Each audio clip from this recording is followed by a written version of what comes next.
지난 영상에서 IT 개발 직군의 향후 전망에 대해 말씀드렸는데요. 댓글을 보다 보니 몇 가지 오해가 있었던 것 같아 부연 설명을 조금 드리고자 합니다. 우선 40대 후반 중장년층의 취업 상황은 몇 년 전보다 나아진 것은 사실이지만 여전히 굉장히 안 좋습니다. 좋은 학벌에 좋은 직장 다녔던 사람이 내가 여기 말고 다닐 데 없는 줄 알아 하고 나오셨다가 1, 2년간 자리를 잡지 못하고 실직 상태에 계신 분을 굉장히 많이 봤습니다. 4, 5년 전에 비해 명퇴를 당하는 사람이 현격히 줄어든 것은 사실인데요. 그럼에도 불구하고 중장년층의 취업 상황은 여전히 굉장히 안 좋은 상황이라는 것을 정확히 이해하실 필요가 있습니다. 이건 순전히 인구 분포 때문인데요. 1970년에는 한 해에 100만 명이 태어났는데 작년엔 27만 명밖에 태어나지 않았습니다. 인구 분포가 1970년을 기점으로 해서 이렇게 항아리 모양을 이루고 있는데요. 연령대별 인구 노동 수요는 피라미드 모양을 하고 있습니다. 인구 분포는 이런데 노동 수요는 이러니 이만큼의 갭이 발생하면서 중장년층들은 계속해서 심각한 퇴출 압박을 받게 되고 한번 실직을 하면 다시 직업을 구하기 힘든 상황에 처하게 됩니다. 노동 수요 대비 공급이 과다한 상태에서 재직자들의 직업 안정성을 중요하게 생각하다 보니 청년 세대의 취업 기회가 힘들어지게 되었습니다. 좋은 대학 나와도 취업이 힘들다 보니 교육열이 더더욱 극심해져 버리는 이상한 부작용이 생기게 되었죠. 지금이 가장 안 좋은 시절인 것으로 보이는데요. 중장년층은 퇴직 압박, 청년 세대는 취업 절벽을 겪으면서 두 세대 모두 힘든 상황입니다.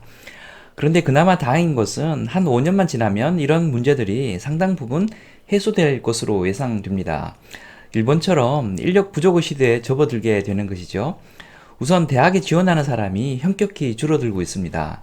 대학 정원은 그대로인데 진학 예정자가 줄어들면서 망하는 대학들이 나오고 있죠. 벚꽃 피는 순서대로 대학교가 망해 나간다는 말도 있습니다. 지금보다 대학 가기가 훨씬 쉬워지고 노동 공급이 부족한 시절이 되면 베이비 부머 세대들이 은퇴를 시작하면서 노동 수요도 많아지게 됩니다. 그러면 인력 부족 현상이 생기면서 미국이나 일본처럼 취업이 쉬워지는 시기가 올 것으로 예상됩니다. 오해의 소지가 있어서 추가로 말씀드릴 부분은 IT 개발자의 직업 안정성에 관한 문제인데요. 댓글에 어떤 분이 쓰셨던 것처럼 IT 개발자가 되었다고 꽃길만 펼쳐지는 것은 절대 아니겠죠. IT는 적성이나 자질이 퍼포먼스에 끼치는 영향이 아주 커서 노력만으로 성공하기 힘든 경우가 생깁니다. 개발자가 되었다고 누구나가 다 인정받고 살 수는 없다는 것이죠. 그래서 비전공자가 사회 진출한 이후 늙음하기 IT 직군으로 갈아타고자 할 때는 신중해야 합니다. 적성이 맞는지 자질이 있는지 잘 살펴보셔야 하고 특히 갈아타고 나서 첫 직장을 잡을 수 있을지 잘 생각해 보셔야 합니다. 첫 1, 2년만 경력을 쌓으면 그 다음부터는 문제가 아닌데요.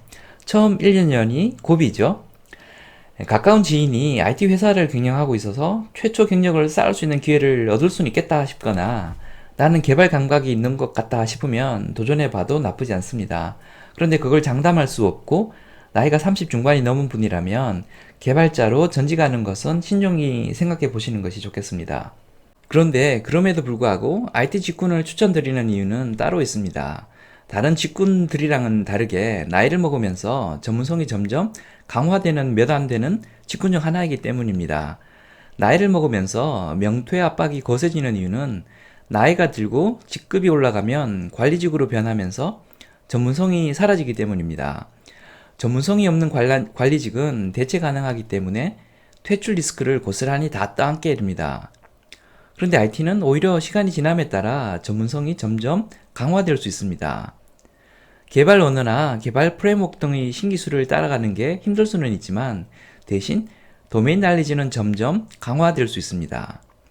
도메인 날리지가 축적되는 방식으로 선별해서 커리어 관리를 하실 수 있으면 전문성을 계속해서 강화할 수 있습니다.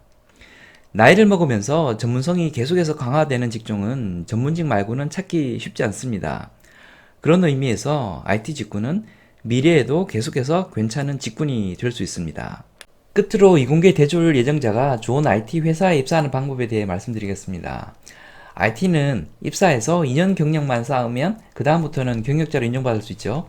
경력이 없어 취업이 여의치 않으면 대학원을 가서 부족한 경력을 메꾸려고 시도하는데요.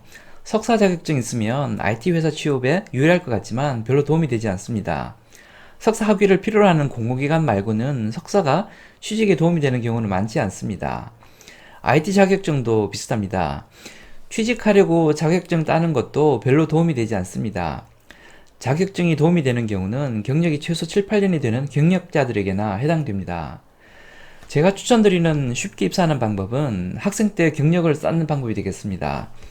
남들 자격증 준비나 영어 공부할 시간에 프로젝트 팀을 짜서 실제에 사용 가능한 프로그램이나 앱을 만들어 보실 것을 강력 추천드립니다.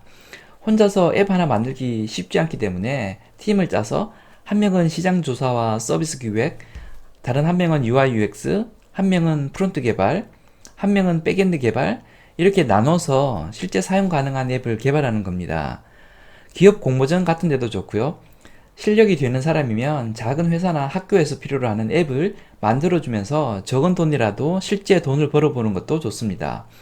실력도 엄청 늘 뿐만 아니라 경력 그 자체와 도전 정신을 높게 평가받을 수 있습니다.